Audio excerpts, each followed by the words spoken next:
Welcome to our podcast and happy Thanksgiving. Well, Canadian Thanksgiving, anyways. Yeah.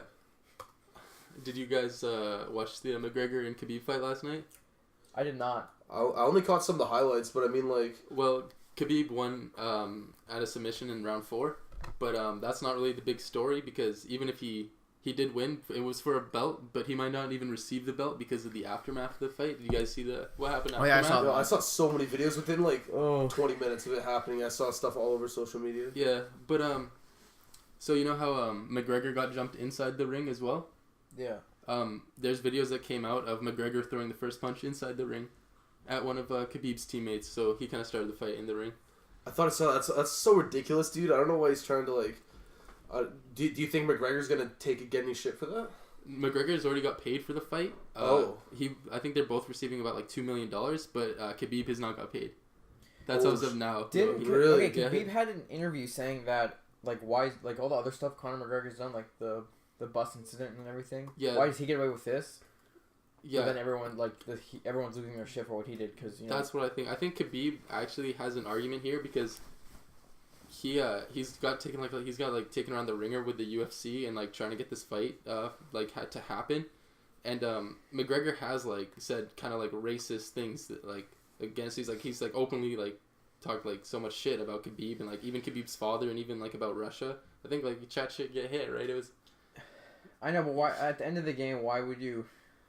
To be fair, McGregor threw the first punch. He was already pissed off before. But I mean, to be fair, jumping out of the octagon and attacking his trainers is going a little bit far, right? Yeah, that's true. Like, I mean, like, I could see punching somebody, but like, it's also jumping out of the ring is very unprofessional too, right? Yeah, exactly. What about the one guy that jumped over the fence, back over the ring and went after McGregor? Oh, I think some of the guys got arrested actually. Yeah. Oh, really? Yeah, that's why I heard. Some of his team. I think it just said team on the article. Yeah, I didn't see any names either. But yeah, I'm pretty sure the UFC just loves all the hype. They don't care what their athletes do. They probably just sign this contract and monkey around. They're like make us a killing. They're probably thinking like, how much money are we gonna make now? Yeah, they're probably all just like. What are we gonna rake in for doing this? Did you guys hear about bare knuckle boxing starting in the States? Wait, what? In the South, they're doing bare knuckle, no gloves. Is this like legal? Yeah, but no, they're doing. Before it used to be street. It was only on the streets. Now they got it sanctioned in a town in the lower states, in the southern states, to have like a professional event. Okay, so it's always has. It was on TV. States. It was on TV too. They're talking about how they say that bare knuckle boxing is safer than doing actual boxing. Why? Because there's a lot more distance between your fist, and you're also getting hit a lot. Like there's a lot more surface area too. Yeah. With a punch, you can get punched and it'll slide off your jaw. With a giant mitt, you're taking all the force. Right. And also, like if you've punched hard things, right, and once you throw it hurts your hands. Like you can only throw so many like really good punches at someone's head. But like with boxing gloves, I imagine you could go forever. Yeah, for sure. I guess, yeah. But they say it is safer. But do you know the Kimbo Slice, the UFC fighter? He used to do bare knuckle boxing, and there's a video of him punching the guy's eyeball out of his socket. Wait, what? Oh my god, that's ridiculous. It was gross. That is no. That would be cool to watch though. That'd be really good bloody event, you know. It is like bloody. Yeah, they have clips of it in the States, man. Like they're all just soaked in blood. There's blood everywhere. What is the ring like? It's an octagon. And they start 3 feet away from each other. They start within punching range. I don't like that. I think it's ridiculous. I think the ring should be like a group full of guys. You know, like the classic circle. And you get pushed back in. That would be cool. With like that much blood mixing, wouldn't that be like a really big health issue? They probably have to test for that. Yeah, I wouldn't be surprised. I guess that's true. I know the gloves. The refs wear those latex gloves because of that reason. Yeah, but now if their blood's flying everywhere when you're punching someone, that seems very. Yeah. That just does not seem good. That's pretty good. You're gonna get AIDS. Yeah, I guess. There's some kind of bad news we got this weekend. Did you hear about it, Antonio? Scott Wilson, Herschel from the Walking Dead passed away at age 76. I heard about that. I didn't read too much into it. I just saw that he died. Yeah. I was like, oh, shit. I only knew him from the Walking Dead. I haven't seen. That is that's the only thing I knew him from. Yeah. Oh yeah, I watched him. He was in the first 2 or 3 seasons. He was No, he wasn't. Wait, no, he wasn't in the first one, but they were in the second, or maybe at the end of the first one, and then the second. Because there's prison, and that was it. And during the barn. Third, yes. Yeah. One of the barn and then prison. Yeah. He was a really good character in the show. Mm-hmm. One of my favorites. Yeah, I hate when they killed him off. Yeah, super sad. I mean, he was gonna die at the end of that storyline anyways, but it was different from the comics. Yeah, that was a shock. Because in his place was Tyrese, but then they didn't introduce Tyrese until later. And then different. I didn't find that out. I think that was the season I started reading the comics at, so I didn't find out about anything until like after. I'm like, oh, that's not how that's supposed to go. Yeah. What else came out What else happened this weekend? One really, really good thing. What? That makes me really excited. The Mario Party game came out for the Switch. Yes. I'm like, I just bought my Switch just in time for this game. I didn't even know it was coming out, and then someone's like, hey, you buying Mario Party in a few days? I'm like, wait. It comes out in a few days? I'm like, oh shit, I'm gonna be broke. So I went and bought it, like the day of I bought it, and my Switch started downloading it before I got home. So I got home and it was already downloaded. I'm like, fuck yeah. That's pretty awesome. I know, it's the only console that I've had that's downloaded something without it having to be like completely on. I guess it's always on because it's always in sleep mode, but still, like if you did it on an Xbox, I don't think it would start downloading unless you were at the house doing it. Yeah. And then so I played Mario Party, and I remember playing the Wii one, and the Wii one or the Wii U one, yeah, it was either the Wii or the Wii U one. It was just garbage. You sat on a train and went around with everyone. You didn't have like the board game? No. It was so fucking. I used to play Mario Party 5, and that was one of my favorite games because of the board games, like all the mini games in that on the different maps, and the maps always looked really cool. And then I played this new one, and I was like, what the fuck? But then, finally, the Switch brought back all the classic fucking parts of the game that I love. It's a board game again. Looks like a board game again. You start off with like 3 maps, but I think you can unlock more, which is pretty cool. And you can also unlock other characters because there's a few that are question mark. It's pretty fun, but the only thing I don't like about it is that you have to play with the Joy-Cons. So you can't, like, if you want to play at home by yourself, you can't play it on the screen. You have to play it with one of the Joy-Cons and the screen away. Yeah, that kind of sucks. Yeah, but it has to do with like the motion control because a lot of the games have motion control with them, yeah, which is cool. I like that, but it's just I really wish I could play it with my handheld. That would be nice, but. I mean, we make sacrifices. For sure. I'm glad that came out because that's like the classic like sleepover party game. That was so much fun. I thought with the Switch, because you can play with 2 tablets too. Like you can play with 2 systems. Oh, yeah. They can connect and like they can continue the game. So what I was like really wondering is why didn't they make it so that one Switch could hold 4 and the other Switch could hold 4, so you can play 8-player mode game. That would be pretty sick. Only 4 people, which kind of sucks. But I mean, the other one didn't have more, but I thought with the newer stuff, maybe. Because you could have 8-player Smash, right? Yeah, 8-player Smash is sick. It's ridiculous. Now that the new one's coming out, I'm going to buy that opening, the day it comes out too. Yeah. I'll probably try to wait till Christmas, but I'm going to buy it the fucking day it comes out. And it's going to be really good. Yeah. Also, I saw Venom when it first came out last week, and all the reviews were saying it was going to be bad. Like nothing too good. Like the Rotten Tomato score was like 33%, so which was really shitty. Rotten Tomatoes really harsh too. Yeah, I mean it's critics looking at movies like critics. Like they're not looking at like the audience, so they're looking for specific movie points and how the movie flows compared to is this comic book accurate kind of thing. But when I went and saw it, I was surprised. It was actually way better than I thought it was gonna be. Because like Sony has disappointed in the past without Marvel's help. Yeah. But now, I don't know. It was pretty good.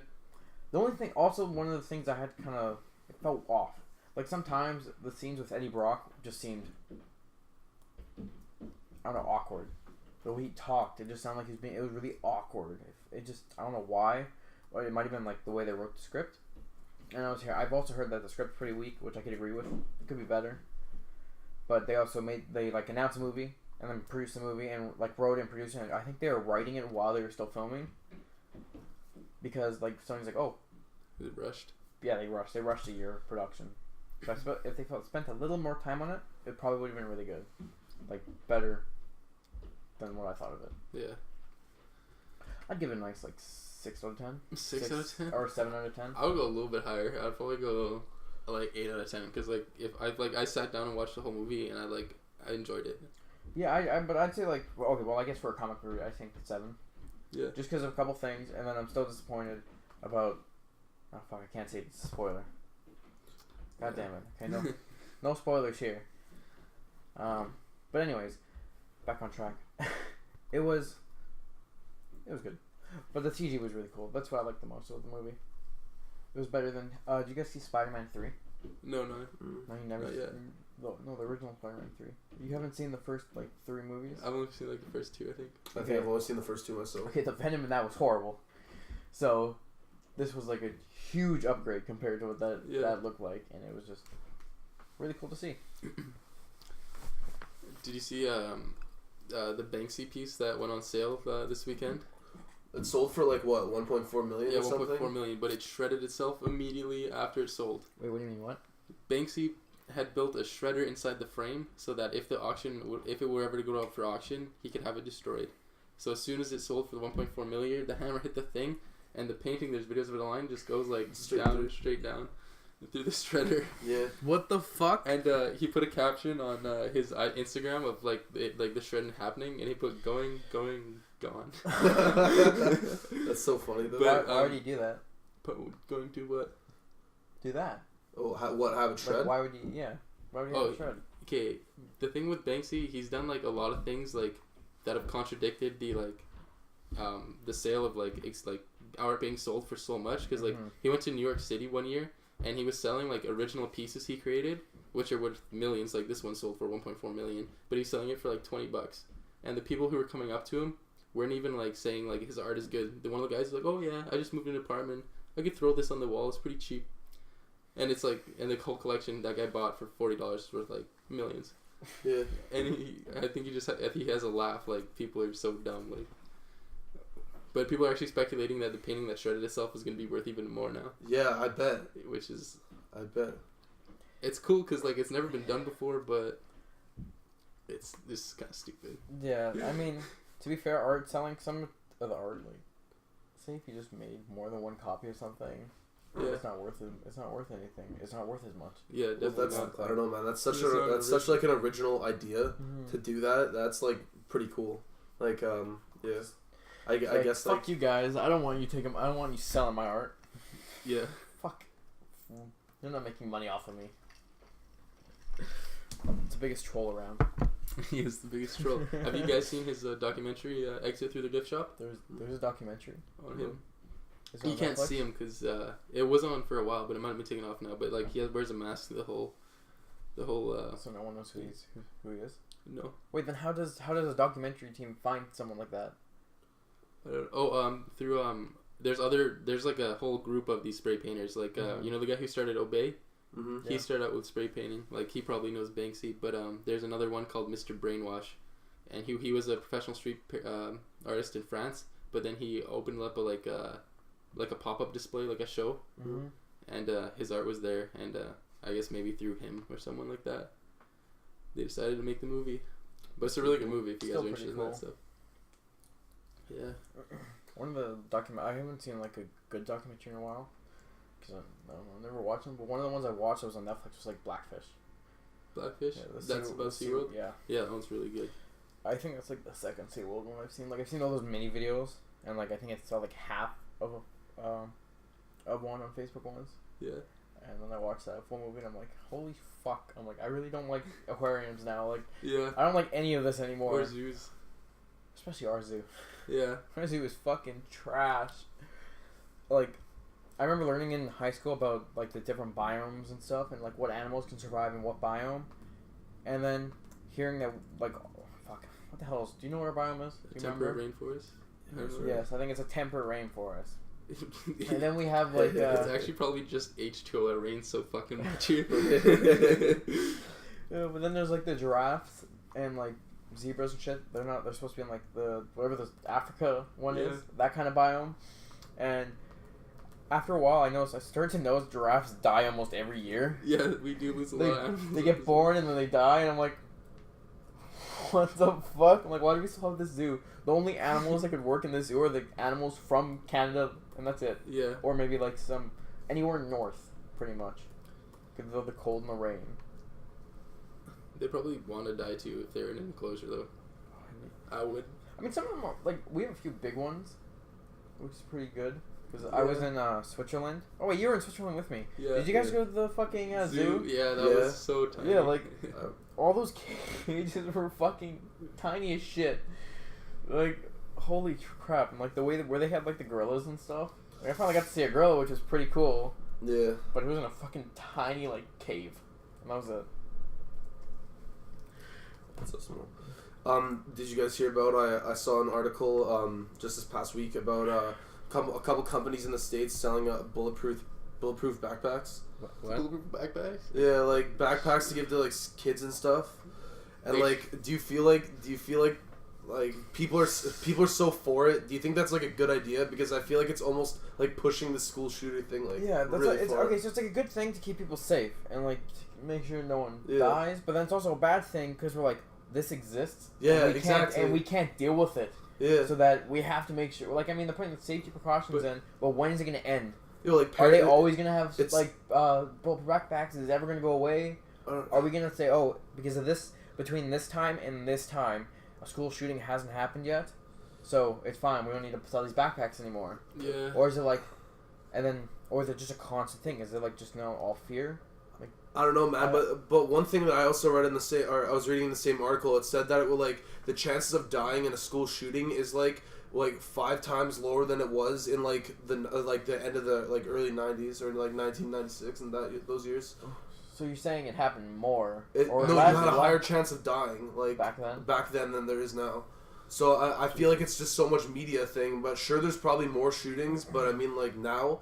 But there's more death back then. Because you had things like Columbine and stuff like that too, right? I also think I think it's a good idea too though, because there's never gonna be like, no matter what anyone says, there's never gonna like stop being shootings, right? Like there's always like there's so many guns that have been made in America that Americans have already. Yeah. That like shootings are gonna go on for centuries, even if they ban them and like look for as many as they can. If they put on all the like gun laws, I understand like they should have better gun laws, but then the criminals aren't gonna be like take my guns. Right?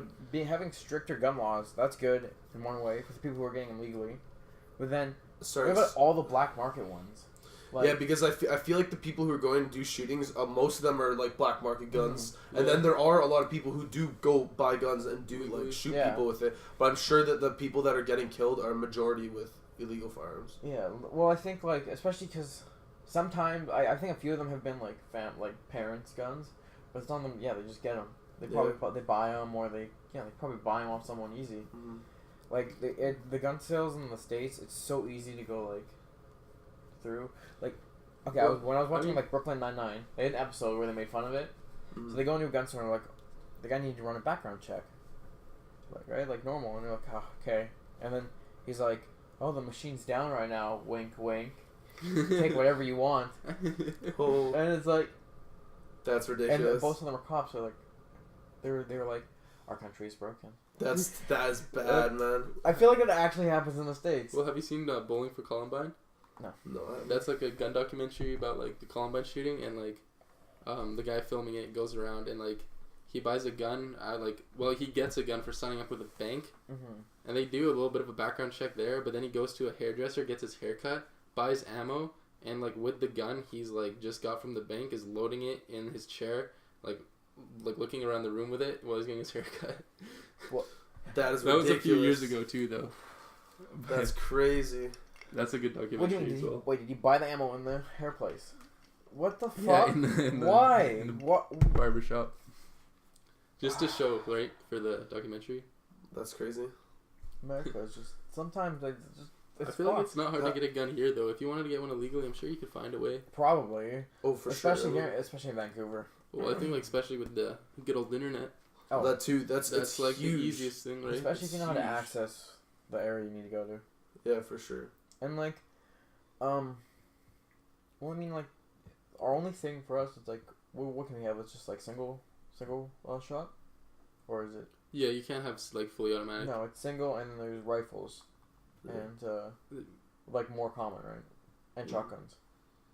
Yeah. Because to get a pistol, it's a fucking ridiculous. Right? Ridiculous amount. But you have to tell them where you're going. You can't shoot. You have to shoot at ranges.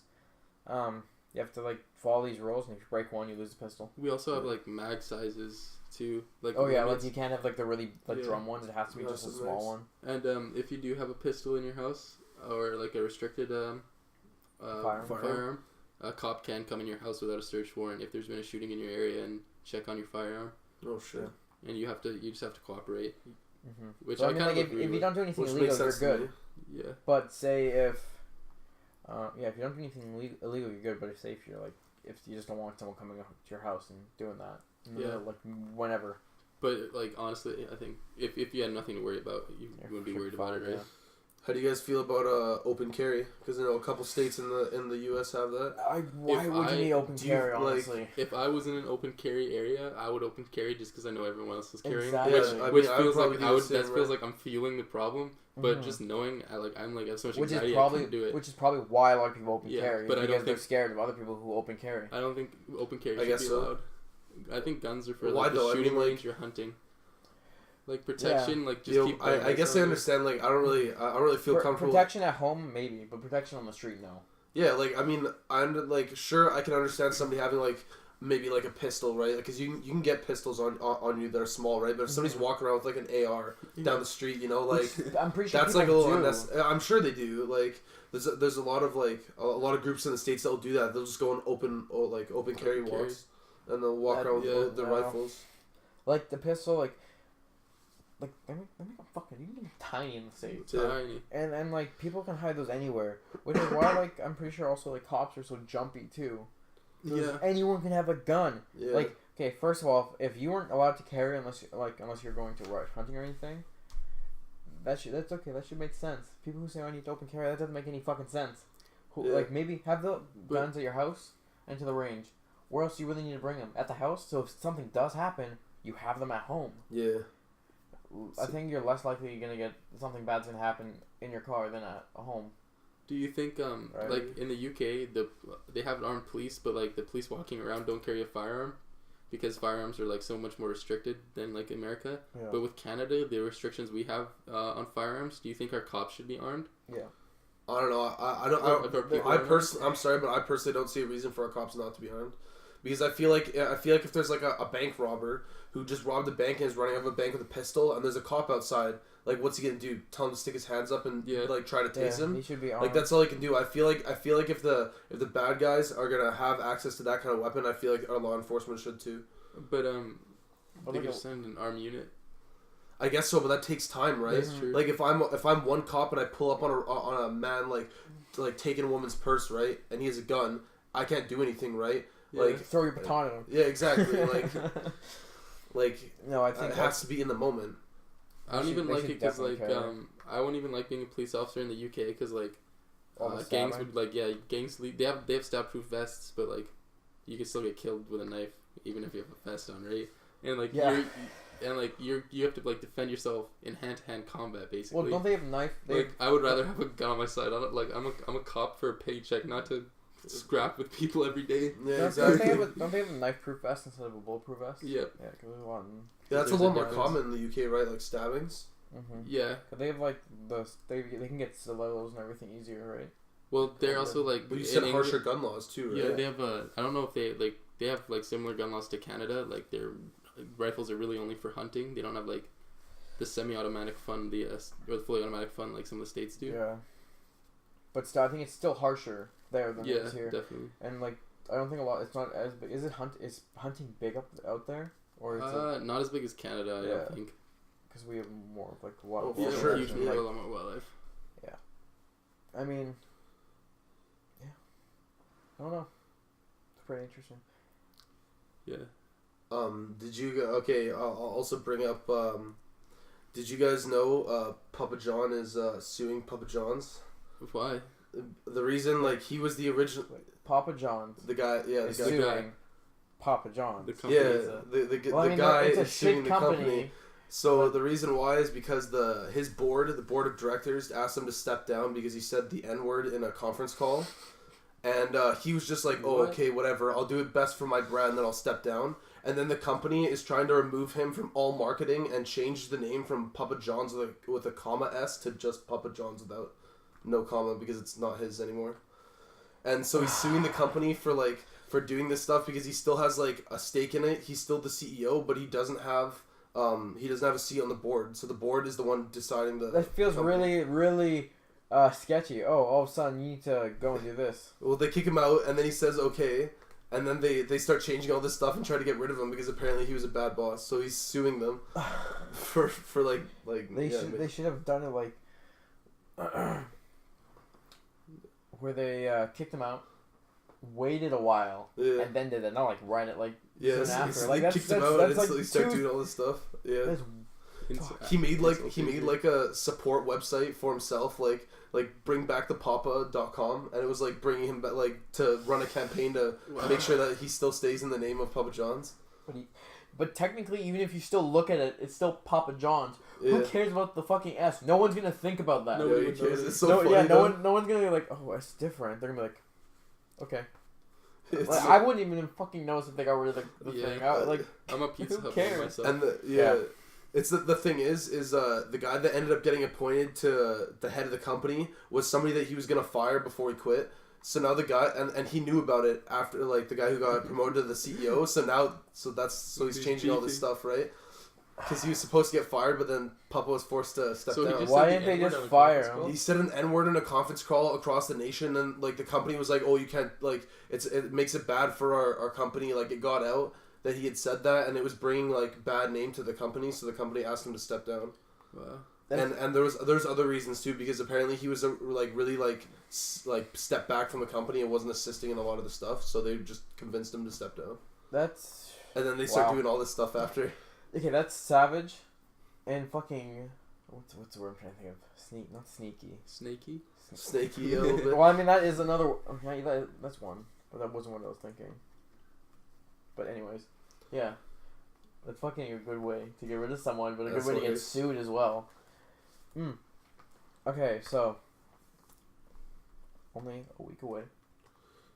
Or a week and a bit away. It's like 10 days, right? It's 10 days. Yeah. Till legalization. Yes, there we go. I don't know. I'm excited to see what happens, but I'm. All I care about is that I'm not gonna get charged for having weed on me if I get caught. If anything, you'll get charged for driving stoned, man. Shut the fuck up. That's the big thing I'm worried about. I'm not too worried about that. I was just worried now I can actually take pot with me if I go somewhere. Well, you can have up to 30 grams? Yeah. That's ridiculous. Okay, how do you drive with pot in your car? Because you can have it in your car, you just can't be high. But if I'm a smoker and I have pot in my car, we know pot lasts in your so a long time. That's a good point. Well, I think the Vancouver police aren't going to use it. But VPD aren't. Yeah, but the thing is, that's going to end up bringing up so many court cases because it just the facts that are up here. Yeah. Like a lawyer's going to have they're going to have so much fun. They're going to be like, they're going to make so much money because everyone who gets charged is going to get a lawyer. It's stupid. You can't dispute drug charges with can you? If you have a lawyer. Oh, I thought you couldn't take if you have any driving impaired cases. I didn't think. But with the but that one you can't appeal, right? Yeah, but without you're not appealing, you're fighting it. That's what I meant. But the thing is, the drunk one, it's different because right there on the spot you can tell that they're drunk. But the weed one, because of the factors that revolve around it, I think you can fight that because there is doubt there's a lot of doubt with drinking and driving. It's a little harder, and I that's why breathalyzer is a lot more accurate. Yeah, but with the new legalization coming up, our government's going to run into an issue because apparently the BC government, anyways, only has enough for pretty much opening day, and then the supplies are going to be really short. Continue afterwards. Yeah, they're ready for the day, and that's it. I don't think they're gonna be ready for the day either, because they already said they're gonna have enough. That's what they say. But it's limited. Yeah, but the thing is, they only have enough for the day. And but that's from government official places. Like Cannabis Culture and stuff like that aren't gonna just shut down. Apparently, they're gonna shut them down. on the spot. Apparently, I don't know how it's gonna work, but someone said they're gonna shut them down. I'm like, I don't believe you. I'm like, there's no way that's gonna happen because you can't just shut them down. Yeah. Like, you can raid them all, but you know how much fucking the money that's gonna cost. And it would be a very slow. If I pull up to my dispensary, it's getting rolled. I'm gonna run up to the cops, scream, be like, "Wait, can I buy a gram first? Like, let me stock up real quick." Yeah, and then like. So, because the only producers they're getting it from are Canadian, legal ones for Canada. They're not getting it from anywhere else. It should only be Canadian pot sold in Canada, in my opinion. No, it is, but like illegal grow-ups, not illegal ones that are all over the place where most of our dispensaries probably get the weed from. Yeah, exactly. Because like I know people who grow, but it is pretty fire weed. Yeah, it's still better than. Agree. Well, I mean, like the cannabis culture right now is disappointing because they've been like awful dispensaries. They've been empty. Like I drove past it and there was nothing in it. It's like what the fuck? What's going on? I think at least the one on Hastings is probably going out of business because they probably don't get enough business because Swed probably gets it all, and then the other downtown locations probably get more. So they're probably just gonna either put another location downtown or put more money into the other locations that are around the city. I think cannabis culture, in my opinion, is one of like the least nicer dispensaries. Yeah, no, it's not as nice, sadly. I think it's the one downtown, the one we used to go to, was really cool. It wasn't really like nice looking, but it was kind of unique because you walk down the stairs and it kind of brought you to this basement, which kind of suited it.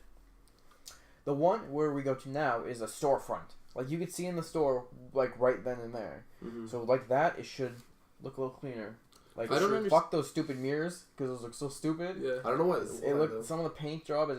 It needs a real. One thing I really don't like about weed, like the laws right now, or like I don't know if there are any laws about this, but at the dispensaries in Vancouver, a lot of them, if you're passing by them, it's glass and you can see weed. But if you go into a store in Canada, you can't see the tobacco. That's true. No, the vape stores are covered. I think it should be. I think we should cover it. Yeah, because okay, it's cool, nice to see, but. Why is tobacco, vaping, why are those covered, but then not... Even liquor stores, right? No, liquor stores aren't completely covered. Yeah. They have just a lot of signs on their windows. Yeah. So they're still... it's because it's more socially acceptable. Yeah, that's true. Alcohol. Vaping is more of a younger generation kind of thing. Yeah, definitely. And so that's why they like to hide it, because they know younger people are going to try to get it. Same with tobacco. It's the vape niche. But so we probably would... Like, we'll see. Yeah. But some of the places like Banksy look so nice. Like... It was so nice inside. Fucking one of that the was, and then it looks so professional. Yeah, and it's what else? Wait, which one are we talking about? Banksy Weed. Banksy Weeds. That's one of my favorite dispensaries. Yeah, and I've gone to a Green Room, which is on Granville, and it was okay. It was pretty much like CC. You go in, and it's just kind of like, what else is there? The one thing I look for. It's pretty nice. The one thing I just look for in dispensaries is like how much do the staff know, and then selection and price. Those are the three things I look for. Yeah. And Swed has like the one I went to in Maple Ridge. It was interesting because you had to sign up. You couldn't take through the door. It was just another wall with a girl sitting at a desk through the hole where you could see all the stuff in the back, and you had to go through a door to get to the other side. After you signed up, and then you go in and it's just like, it looks like a department store, but without the aisles, just the one thing. The backing looks like a department store on the flooring. You should bring Scotty there because if you refer a friend, you get a free gram. To where? To the dispensary in Maple Ridge. I don't think we're talking about the same one. Did you go to the one I went to? Which one did you go to? Yeah, let me take my wallet out right here. I don't think it's the same one. Is it? I gotta get my dispensary card out. We can't show that on camera, you know. Yeah. Deacon Blues. Nope. Oh. Mine was fuck. I can't remember the name. It was a Green Era. Green Era. Yeah. Well, we should. It got rated right after I was for both of us 2 grams, right? We can go after this podcast. Yeah, exactly. Speaking of which, we should wrap it up. Thanks for another great podcast. Hope you guys all have a happy Canadian Thanksgiving. Check out our Facebook, Instagram, Twitter, and YouTube. Don't forget YouTube.